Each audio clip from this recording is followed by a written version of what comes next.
परिचय। हेलो बच्चों, आज हम प्रकाशिकी एवं प्रकाशिक यंत्रों के बारे में सीखेंगे। आपने अवश्य सुना होगा कि रेगिस्तान में एक निश्चित दूरी पर पानी का एक भ्रामक प्रकटन होता है। अतः अब ये प्रश्न उठता है कि ऐसा क्यों होता है। उत्तर ये है कि पानी का भ्रम कुल आंतरिक परावर्तन के कारण है। यह प्रकाशिकी घटना है जो दूर की वस्तुओं के उल्टे प्रतिबिंबों के साथ पानी का भ्रम उत्पन्न करती है। अतः इस सारे मॉड्यूल में हम प्रकाश के परावर्तन और अपवर्तन के बारे में सीखेंगे। उद्देश्य। इस पाठ के अंत में आप निम्न करने में सक्षम हो जाएंगे: गोलीय दर्पणों द्वारा प्रकाश के परावर्तन की व्याख्या करना, अपवर्तन के नियमों को बताना, आभासी गहराई को समझना, संपूर्ण आंतरिक प्रतिबिंब की चर्चा करना और संपूर्ण आंतरिक विक्षेपण के अनुप्रयोगों की चर्चा करना। गोलीय दर्पणों द्वारा प्रकाश का परावर्तन। परावर्तन आपतित किरण और परावर्तक पृष्ठ पर अभिलंब के बीच के कोण को आपतन कोण कहा जाता है। परावर्तित किरण और परावर्तक पृष्ठ पर अभिलंब के बीच के कोण को परावर्तन कोण कहा जाता है।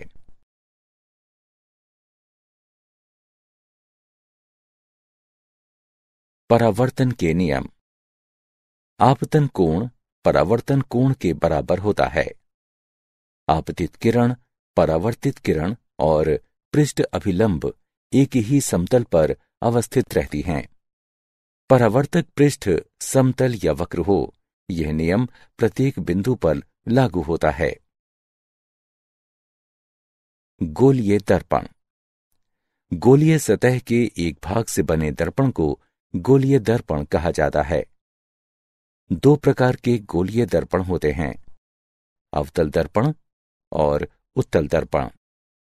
गोलीय दर्पण जिसमें प्रकाश इसके अंदर अवतल सतह से परावर्तित होता है, उसे अवतल दर्पण कहा जाता है। गोलीय दर्पण जिसमें प्रकाश इसके बाहरी उत्तल सतह से परावर्तित होता है, उसे उत्तल दर्पण कहा जाता है। गोलीय दर्पण की त्रिज्या r वक्रता की होती है और इसकी वक्रता का केंद्र बिंदु C पर स्थित होती है। एक गोलीय दर्पण के ज्यामितीय केंद्र P को ध्रुव कहा जाता है। ध्रुव और गोलीय दर्पण के वक्रता के केंद्र को जोड़ने वाली रेखा को मुख्य अक्ष कहा जाता है। चिन्ह परिपाटी। आपतित किरण की दिशा में नापी गई दूरियों को धनात्मक माना जाता है और जिनको विपरीत नापा जाता है उनको ऋणात्मक माना जाता है।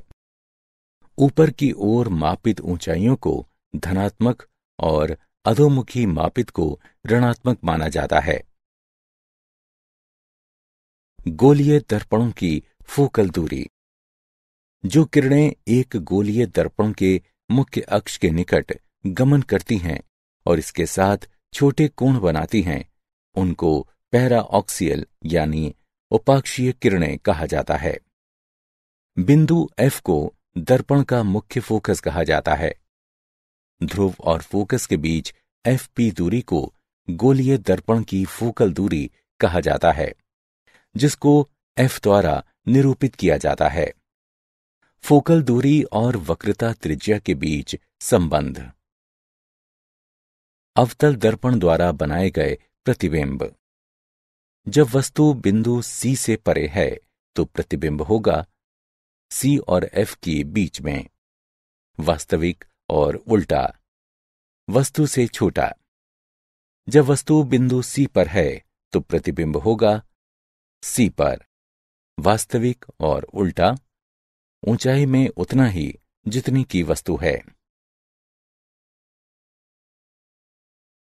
अवतल दर्पण द्वारा बनाए गए प्रतिबिंब। जब वस्तु बिंदु C और F के बीच है तो प्रतिबिंब होगा C से परे, वास्तविक और उल्टा, वस्तु से बड़ा।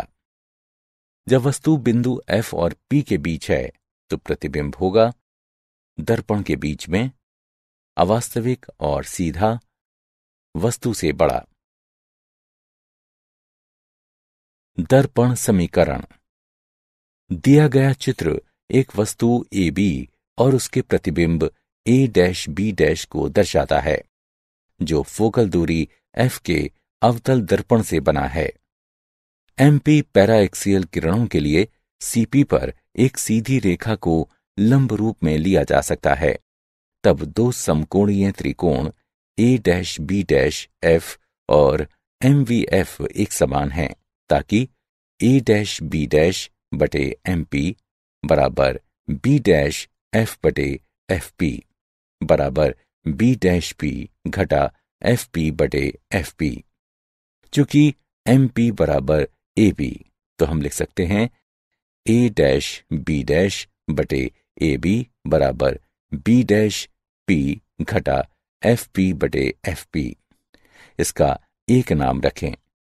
चूंकि कोण APB बराबर कोण A-PB' समकोणीय कोण ABP और A-B' भी एक समान हैं, ताकि A-B' बटे AB बराबर B' बटे BP।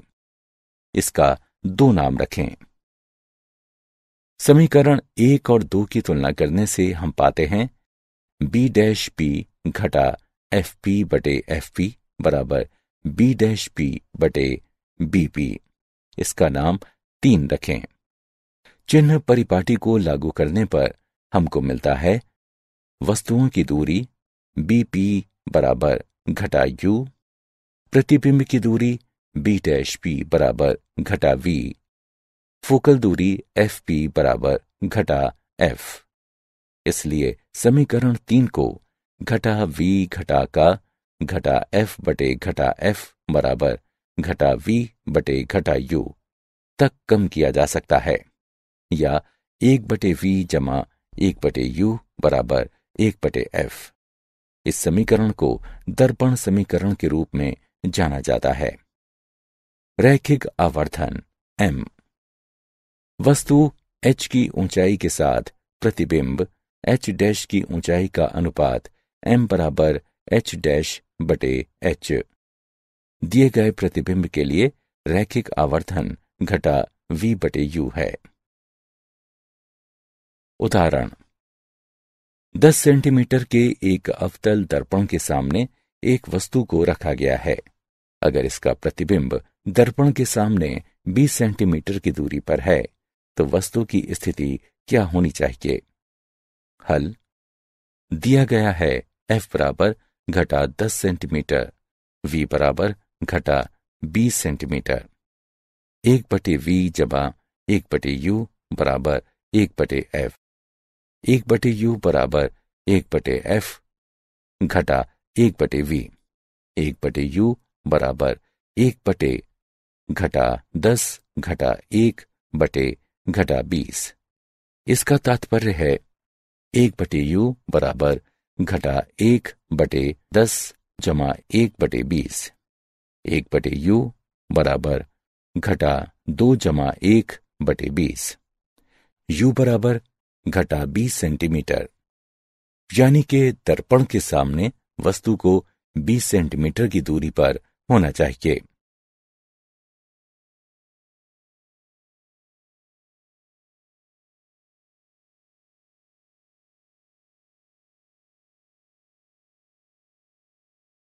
अपवर्तन। जब एक प्रकाश की किरण दूसरे पारदर्शी माध्यम का सामना करती है, प्रकाश का एक भाग प्राथमिक माध्यम में प्रतिबिंबित होता है, जबकि शेष दूसरे में प्रवेश करती है।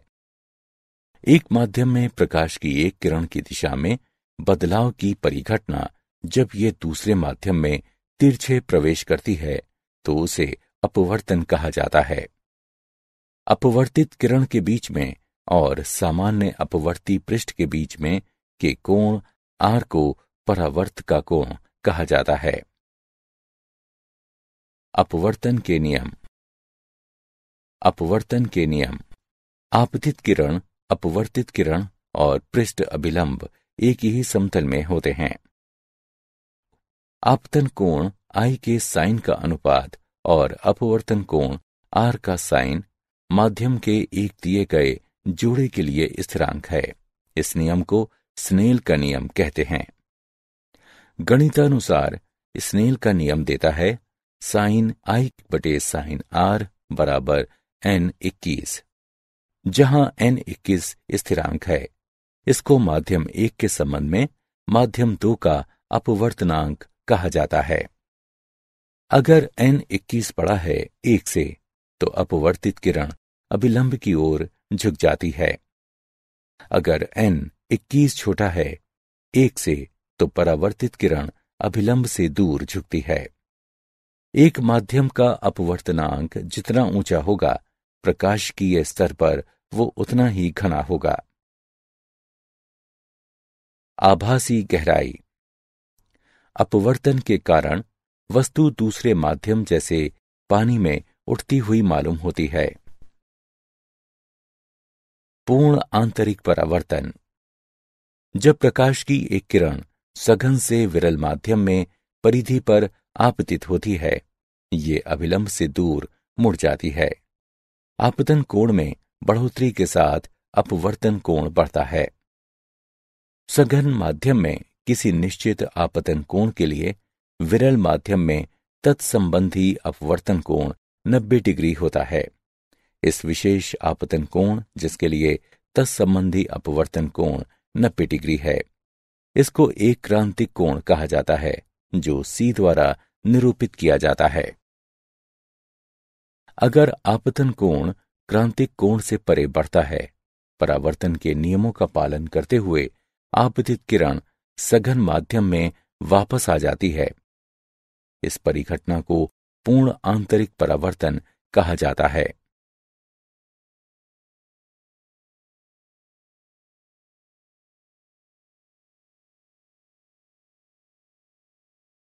पूर्ण आंतरिक परावर्तन। पूर्ण आंतरिक परावर्तन के लिए स्थितियां। किरण को सघन माध्यम से विरल माध्यक में अवश्य गुजरना चाहिए। दिए गए माध्यम के जोड़े के लिए सघन माध्यम में आपतन कोण क्रांतिक कोण से अवश्य बड़ा होना चाहिए। माध्यमक के अपवर्तक सूचकांक और कोण में संबंध। अगर ND और NR सघन और विरल माध्यक क्रमानुसार अपवर्तक सूचकांक हैं, तब स्नेल के नियम से साइन I बटे साइन R बराबर NR बटे ND। महत्वपूर्ण कोण सूचकांक के लिए I बराबर C और R बराबर 90 डिग्री सेल्सियस। इसलिए साइन C बटे साइन 90 डिग्री बराबर NR बटे ND। इसका तात्पर्य साइन C बराबर NR बटे ND है। अगर दुर्लभ माध्यम में VR प्रकाश की गति है और VT वो भी घने माध्यम में, तब साइन C बराबर VT बटे VR।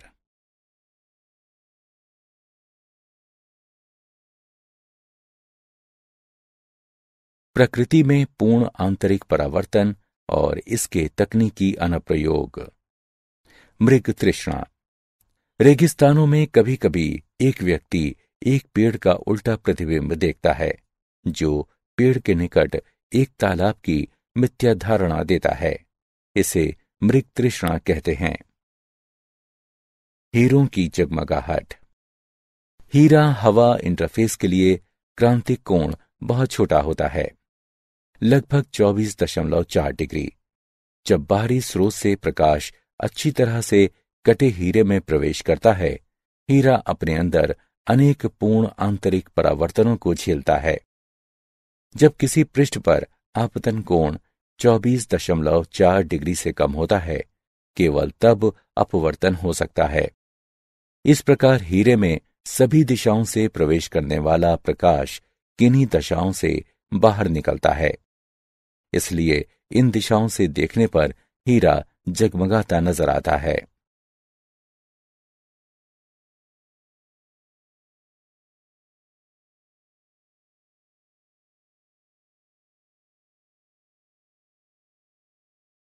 प्रिज्म।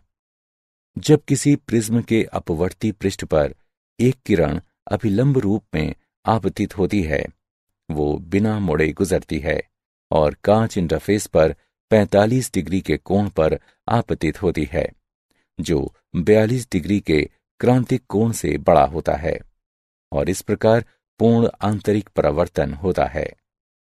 एक पूर्ण परावर्ती प्रिज्म को प्रयोग किया जा सकता है। किरणों को 90 डिग्री से विचलित करने हेतु, किरणों को 180 डिग्री विचलित करने हेतु, बिना किसी प्रकार विचलित किए हुए उल्टे प्रतिबिंब को सीधा करने हेतु। प्रकाशिकी फाइबर तंतु। एक प्रकाशिकी फाइबर पूर्ण आंतरिक परावर्तन युक्ति है, जिसके द्वारा एक प्रकाश संकेतों को एक स्थान से दूसरे को ऊर्जा की नगण्य हानि के साथ संचारित किया जा सकता है। क्या आप जानते हैं, सन 1670 से 1672 तक न्यूटन प्रकाशिकी पढ़ाते थे।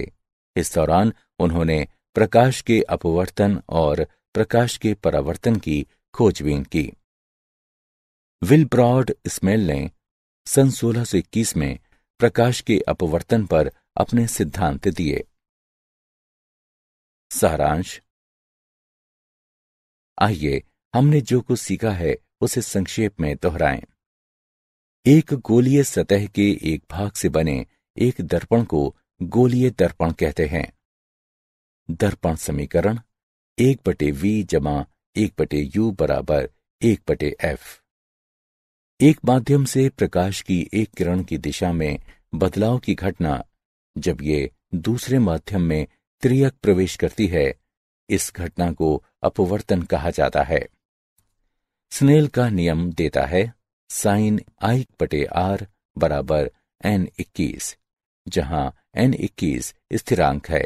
इसको माध्यम 1 के संबंध में माध्यम 2 का अपवर्तनांक कहा जाता है। संपूर्ण आंतरिक परावर्तन के लिए स्थितियां। किरण को सघन माध्यम से विरल माध्यम में अवश्य गुजरना चाहिए। सघन माध्यम में आपतन कोण को दिए गए माध्यम के जोड़ के लिए क्रांतिक कोण से अवश्य बड़ा होना चाहिए।